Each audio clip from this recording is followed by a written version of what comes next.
Hello दोस्तों, मैं अलका आपको पति पत्नी की एक प्यार भरी कहानी लेकर आई हूँ। उम्मीद करती हूँ आपको ज़रूर पसंद आएगी। एक आदमी ने एक बहुत ही खूबसूरत लड़की से शादी की। शादी के बाद दोनों की ज़िंदगी बहुत प्यार से गुजर रही थी।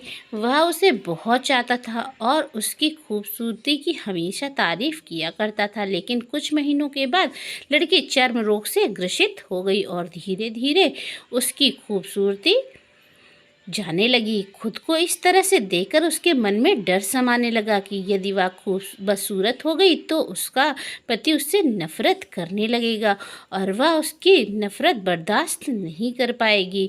इसी बीच एक दिन पति को किसी काम से शहर से बाहर जाना पड़ा।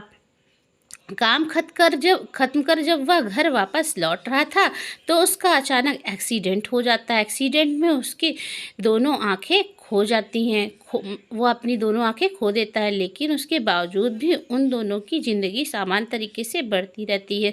समय गुजरता जाता है। चर्म रोग के कारण लड़की का पूरा चेहरा बदसूरत हो जाता है। वह बदसूरत हो गई थी, लेकिन अंधे पति को इस बारे में कुछ भी पता नहीं था, इसलिए इसका उसे खुशहाल विवाहित जीवन पर कोई प्रभाव नहीं पड़ा। वह उसे धीरे उसी तरह से प्यार करता रहा। एक दिन उस लड़की की मौत हो गई। पति अब अकेला हो गया। वह बहुत दुखी था। वह शहर छोड़कर जाना चाहता था।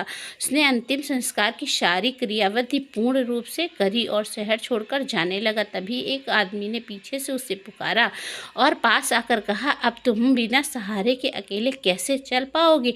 इतने साल तो तुम्हारी पत्नी तुम्हारी मदद किया करती थी। पति ने जवाब दिया, दोस्त, मैं अंधा नहीं हूँ, मैं बस अंधा होने का नाटक कर रहा था, क्योंकि यदि मेरी पत्नी को पता चल जाता कि मैं उसकी बदसूरती देख सकता हूँ तो वह उसे उसके रोग से ज़्यादा दर्द होता। इसलिए मैंने इतने साल अंधे होने का दिखावा किया। वह बहुत अच्छी पत्नी थी, मैं बस उसे खुश रखना चाहता था।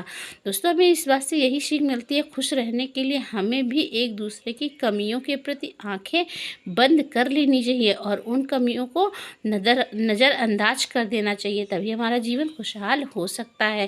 दोस्तों, इस वीडियो को लेकर आपकी क्या राय है हमें कमेंट बॉक्स में बताना ना भूलें और इसी तरह की अच्छी अच्छी वीडियोस के लिए हमारे चैनल पर बने रहें और चैनल को सब्सक्राइब करें, ज़्यादा से ज़्यादा लोगों तक शेयर करें। तब तक के लिए बाय बाय, धन्यवाद।